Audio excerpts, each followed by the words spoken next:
Hello and welcome. So, you've probably heard all the buzz about India's economy, right? It's one of the biggest stories on the planet.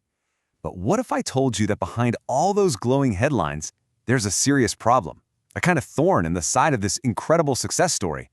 And honestly, it could change the whole narrative. So what is this hidden thorn? What's this big problem we're talking about? Well, that's exactly what we're going to dive into today. It's a real paradox, and it gets right to the core of India's entire economic journey. All right, Section 1, The Ascent, a story of remarkable growth. Before we get to the problem, you've got to understand just how incredible the success story has been. So let's start there with the good news. And trust me, it's a pretty amazing story. Okay, get this. By 2025, India is the world's fourth largest economy. Just let that sink in for a moment. Fourth. We're talking about a world with some serious economic heavyweights, and India has just powered its way right up there. It's an absolutely massive accomplishment. And it's not just that they got there, it's the speed. Check this out. Back in 2014, India was ranked 10th. Just over a decade later, it's leaped 6 spots to number 4. And guess what? The story's not over. The forecast is for India to pass Germany and become the 3rd largest economy by 2028. That is just incredible speed. So what's behind this meteoric rise? It's pure, raw economic horsepower. The country's GDP, that's the total value of everything made and sold, it more than doubled between 2014 and 2025. We're talking about 105% growth in just 11 years. I mean, that's the kind of explosive growth that makes everyone on the world stage sit up and take notice. Okay, part 2, a sobering paradox, looking beyond the headlines, because this is where things get a little more complicated. To really get what's going on, we have to peel back the layers and look past those big, shiny numbers. So there it is, a $4 trillion economy. It's a behemoth, no doubt about it. A number that puts India squarely in the big leagues. But, and this is a huge but, what happens when you take that giant number and divide it by India's 1.4 billion people? You get this, roughly $3,000 per person. That's a very different picture. And right here, this is the paradox in a nutshell. On one hand, you have the 4th largest economy on the planet. But on the other, when you look at income per person, India isn't even in the top 100. There's this massive gap, right? A huge disconnect between the country's overall wealth and how much the average person actually has. So you have to ask, why? What's causing this strange situation? Well, a lot of experts point to this chart right here. This is the thorn we've been talking about. See that little slice of the pie? That's manufacturing, the part of the economy that actually builds and makes stuff. It only makes up about 13% of India's economy.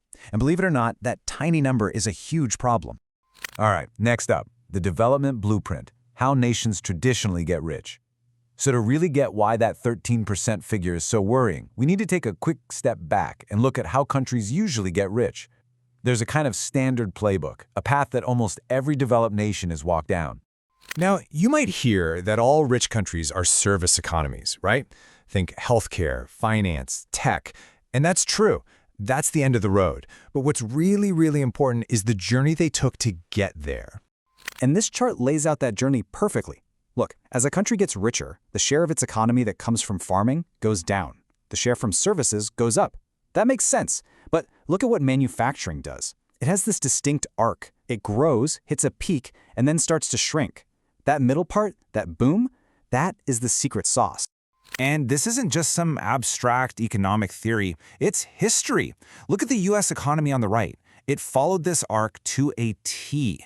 Manufacturing peaked way back in the 40s and 50s, and only after that did services really start to take over. You see the same pattern in places like South Korea, and you can even see China heading towards that same peak right now. And here we get to the heart of the problem for India.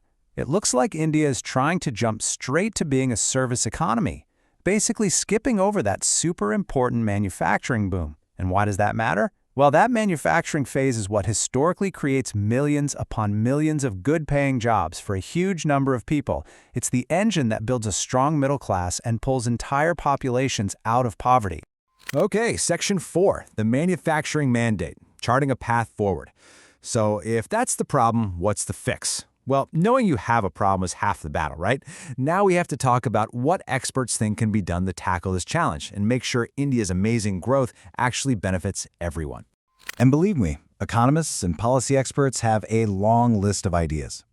We're talking about a whole playbook of potential reforms to get that manufacturing engine firing on all cylinders.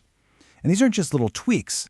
They're big, deep, structural changes aimed at making India a much easier place to build things, to invest, and most importantly, to create jobs.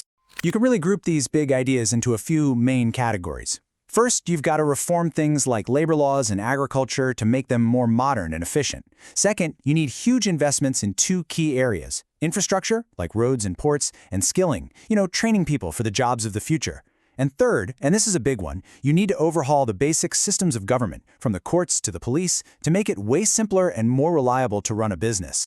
So it all comes down to this one massive question. India's really at a fork in the road. Does it buckle down and do the hard work of reform to build up that manufacturing sector? Or does it try to do something no major economy has ever done before? Can India rewrite the rulebook and become a rich, developed country by skipping the Industrial Revolution and jumping straight to a service economy?